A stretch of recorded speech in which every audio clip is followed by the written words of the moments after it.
اعوذ باللہ من الشیطان الرجیم بسم اللہ الرحمن الرحیم۔ خواتین و حضرات، پلز آف نالج میں خوش آمدید۔ ناظرین کرام، مچھر جس کے ذریعے اللہ پاک نے نمرود جیسے ظالم و جابر بادشاہ کو عبرت کا نشان بنا دیا۔ مچھروں کی دنیا بھر میں 2700 کے قریب اقسام موجود ہیں۔ مچھروں کو دنیا کے سب سے خطرناک ترین جانداروں میں شمار کیا جاتا ہے، کیونکہ اس کے کاٹنے سے ہر سال لاکھوں افراد نہ صرف مختلف امراض میں مبتلا ہو جاتے ہیں بلکہ اس کی ستم ظریفی سے کئی افراد جان سے بھی ہاتھ دھو بیٹھتے ہیں۔ یہی وجہ ہے کہ اس کیڑے سے کسی انسان کو محبت نہیں ہوتی، بلکہ اسے دیکھتے ہی یا اس کی آواز کانوں تک پہنچتے ہی اس کو مارنے کا خیال انسان کے ذہن میں آنا شروع ہو جاتا ہے۔ ناظرین کرام، آج کی ویڈیو میں ذکر کریں گے دنیا میں پائی جانے والی 2 ایسی جگہوں کا جہاں لوگ مچھروں کو پالتے ہیں، اور دوسری جگہ جہاں مچھر بالکل ناپید ہیں۔ لیکن اس سے پہلے آپ نے اگر ہمارا چینل سبسکرائب نہیں کیا تو ابھی کر لیں تاکہ مزید اچھی ویڈیوز آپ کو ملتی رہیں۔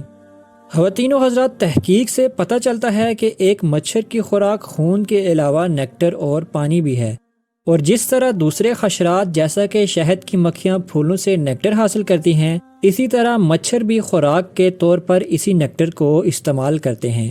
اگر بات کی جائے خون چوسنے کی تو صرف مادہ مچھر ہی اپنی افزائش نسل کے لیے خون کا استعمال کرتی ہے۔ اس کے برعکس نر مچھر میں خون چوسنے والا نظام پایا ہی نہیں جاتا۔ مچھر خون چوسے بغیر بھی زندہ رہ سکتے ہیں، لیکن خون میں نیکٹر کی نسبت زیادہ طاقت ہوتی ہے، اور اس میں موجود پروٹین اور آئرن اور دوسرے نیوٹرینٹس انڈوں کے لیے مفید ثابت ہوتے ہیں۔ اسی لیے مادہ مچھر انسانوں کا خون چوستی ہے۔ ایک دفعہ کے کاٹنے سے مادہ مچھر تقریباً 3 ملی گرام خون چوس لیتی ہے، جو مقدار میں تو شاید اتنا زیادہ نہ ہو، لیکن اس کے کاٹتے ہی انسان بے چینی کی کیفیت میں مبتلا نظر آتا ہے۔ یہی وجہ ہے کہ تمام انسان مچھروں سے شدید نفرت کرتے ہیں۔ لیکن دنیا میں سنگاپور ایک ایسا ملک ہے جہاں مچھروں کو پالا اور پیار کیا جا رہا ہے۔ سنگاپور میں رواں سال مچھروں کے نتیجے میں ڈینگی کا شکار ہونے والے مریضوں کی تعداد میں ماضی کی بنسبت اضافہ دیکھنے میں آیا ہے۔ لوگوں کو ڈینگی کی مرض سے بچانے کے لیے سنگاپور کی حکومت نے ایک نہایت ہی منفرد حکمت عملی اپنائی ہے، جس پر دنیا کے دیگر ممالک پہلے سے ہی عمل پیرا ہیں۔ خواتین و حضرات، اس حکمت عملی کے تحت مختلف لیبارٹریز قائم کی گئی ہیں جہاں ہر ہفتے 50 لاکھ کے قریب بغیر نقصان پہنچانے والے نر مچھروں کی افزائش کی جائے گی، جن کا کام دیگر ڈینگی اور نقصان پہنچانے والے مچھروں کی نسل کو ختم کرنا ہوگا۔ ناظرین کرام، ماہرین کے مطابق ان نر مچھروں کو مخصوص بیکٹیریا سے انفیکٹ کروانے کے بعد انہیں مختلف مقامات پر چھوڑا جائے گا۔ یہ مچھر نقصان پہنچانے والے ڈینگی اور دیگر مادہ مچھروں کے ساتھ ملاپ کر کے ان کے انڈے دینے کی صلاحیت کو بالکل ختم کر دیں گے۔ اس سے نقصان پہنچانے والے مچھروں کی شرح افزائش 0 پر آ جائے گی۔ خواتین و حضرات، اب ذکر کرتے ہیں چین کے ایک ایسے گاؤں کا جہاں مچھر سرے سے ہی ناپید ہیں۔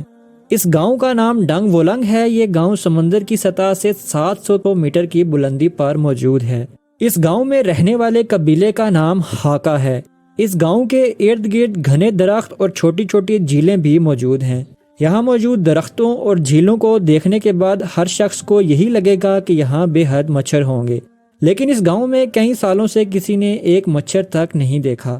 اس گاؤں میں مچھر نہ ہونے کی وجہ تو اب تک کوئی نہ جان سکا، لیکن یہاں رہنے والے بد عقیدہ لوگ مینڈک کی طرح دکھنے والے پتھروں کی پوجا کرتے دکھائی دیتے ہیں، اور ان کا یہ عقیدہ ہے کہ اس کی برکت سے ان کا گاؤں مچھروں سے پاک ہے۔ خواتین و حضرات، مچھر اپنے شکار کو ڈھونڈنے کے لیے مختلف طریقوں کا استعمال کرتے ہیں، جن میں حرکت، جسم سے خارج ہونے والی کاربن ڈائی آکسائڈ اور جسم سے خارج ہونے والی حرارت شامل ہے۔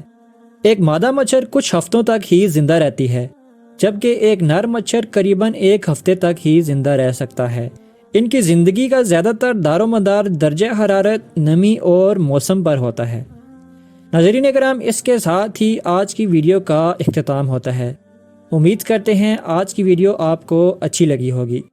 انشاءاللہ حاضر ہوں گے ایک نئی ویڈیو کے ساتھ، تب تک اجازت دیجیے گا۔ اپنا، دوستوں، رشتہ داروں اور گرد و نواح کے تمام لوگوں کا خیال رکھیے گا۔ اللہ حافظ۔